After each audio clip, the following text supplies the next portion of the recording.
마음의 병을 앓고 있습니다.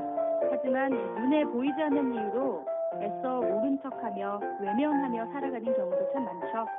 오늘 새롭게 시작하는 마음 돋보기 시간을 통해서 여러분들의 마음은 괜찮은지 한번 들여다보시길 바랍니다. 나우미 가족문화연구원 김숙기 원장 연결돼 있습니다. 안녕하세요. 네, 안녕하세요. 네, 김숙기입니다. 원장님 반갑습니다. 네, 반갑습니다. 네. 날씨가 쌀쌀해지면서 괜히 마음도 더 쓸쓸해지는 것 같은데 기분 탓인가요? 그렇죠. 기분 탓만 있는 건 아니죠. 기온 탓도 있으니까요. 네. 그러니까요. 이렇게 계절도 쌀쌀해지는데 저희들의 마음 괜찮은지 잘 들여다봐 주시길 바랍니다. 네, 네. 알겠습니다. 네, 오늘부터 이 실제 상담 사례를 재구성해서 현대인들이 알고 있는 많은 이 마음의 병을 들여다볼 텐데요. 오늘의 사례부터 먼저 들려드릴게요.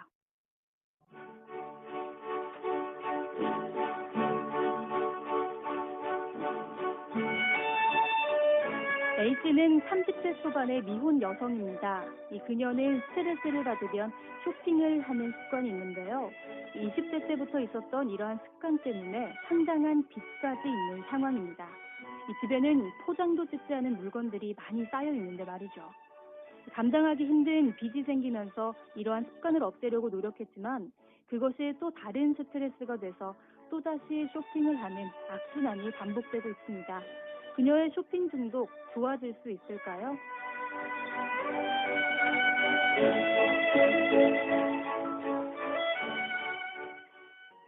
네, 오늘의 사연은 이 스트레스를 받으면 쇼핑을 하는 이 쇼핑 중독에 대한 사연이 도착을 했습니다.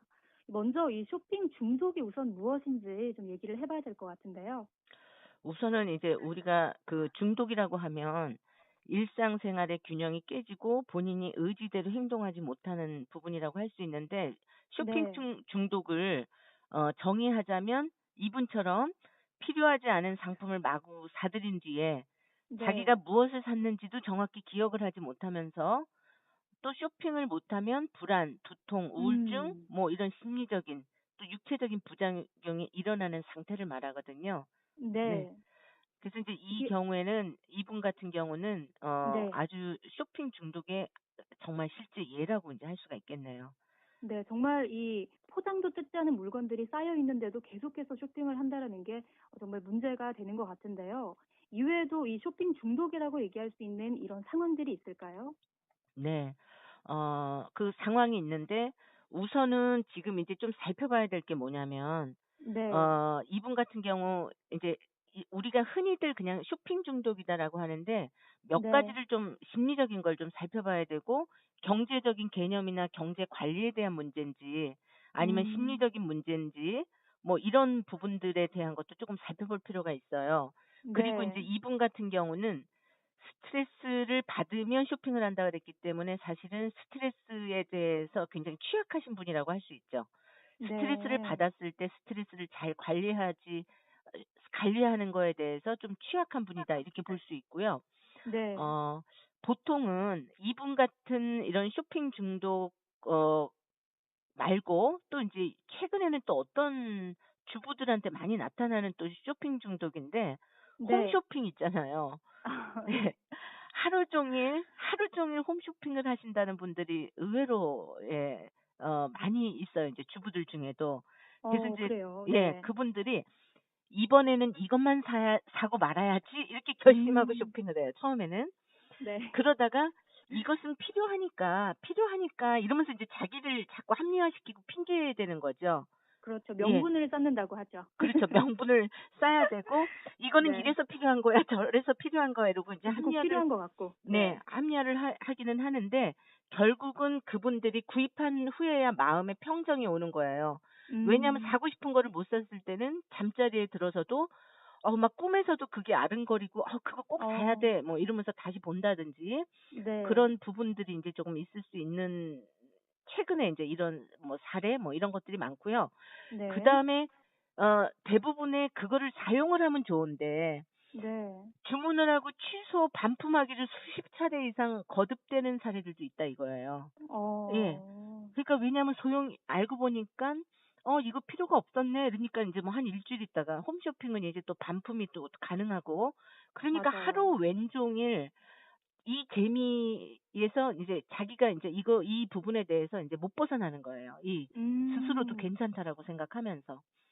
그래서 일종의 이런 네. 부분들은 우리가 이제 강박 장애 아니면 충동 조절 장애 이렇게 또 얘기할 수 음. 있는데 흔히들 알코올 그 중독이나 도박 중독 뭐 이런 집착하는 거 있잖아요.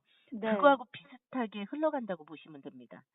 그런데 이 스트레스를 푸는 방법들이 사람마다 참 다양한데 뭐 운동도 있을 수가 있고요.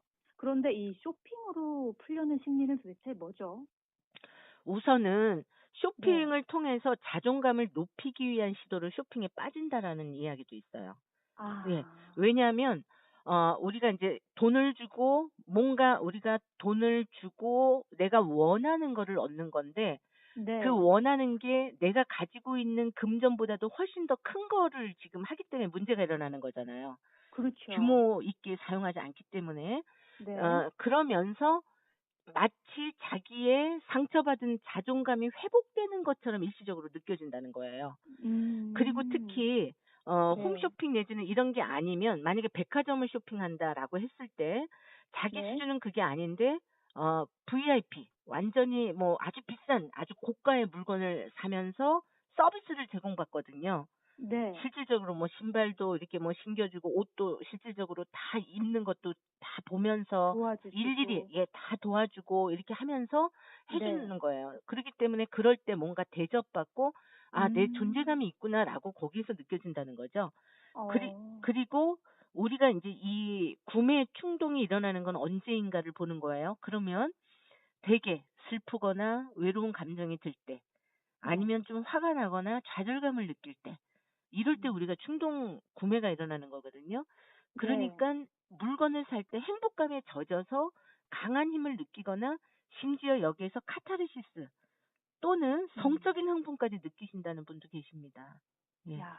그게 인제 이 보이지 않는 심리의 그런 부분들이 작용을 하기 때문인 거죠. 그런데 이것을 어떻게 좀 고칠 수 있을까요? 이거 어떻게 하면 좋을까요?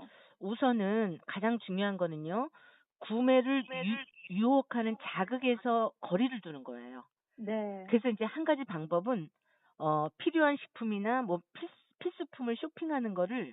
당분간은 본인이 하지 않고 다른 가족에게 맡긴다든지 그리고 음. 두 번째는 뭐 신용카드라든지 뭐 이런 비상사태에 대비해서 이제 돈 가지고 있는 거 있죠. 이거를 최소한으로 만들거나 그리고 네. 체크카드를 이용하는 거. 예를 들면 체크카드는 한 달에 월 만약에 20만 원을 딱 정해 놓는다든지 본인이 네. 쓸 수 있는 비용 있잖아요.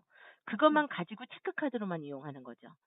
그리고 인제 음. 또 그 혼자서 쇼핑하지 말고 어 친구나 친지 이런 네. 외출을 하거나 쇼핑할 때 꼭 누군가 무분별하게 쇼핑하지 못하도록 누구 한 음. 사람을 함께 한다라든지 네. 그리고 아까 인제 우리 MC께서도 말씀해 주셨듯이 네. 스트레스를 받지 않도록 과도한 쇼핑을 외에 쇼핑하는 즐거움을 찾는 거 외에 네. 다른 생산적인 방법, 여가 활동을 할 수 있으면서 자기 부정적인 감정을 좀 잘 관리할 수 있도록 해소가 될 수 있는 탈출구를 좀 찾는 그런 뭐 취미 생활이라든지 좀 즐거움을 찾는 게 굉장히 네. 중요합니다. 네. 오늘 다른 곳으로 좀 시선을 돌려서 스트레스를 해소할 수 있는 방법을 찾는 것이 좀 네. 중요할 것이란 생각이 듭니다. 네, 맞습니다. 네. 오늘은 여기까지 듣겠습니다, 선생님. 고맙습니다. 네, 감사합니다. 네. 지금까지 나우미 가족문화연구원의 김숙기 원장이었습니다.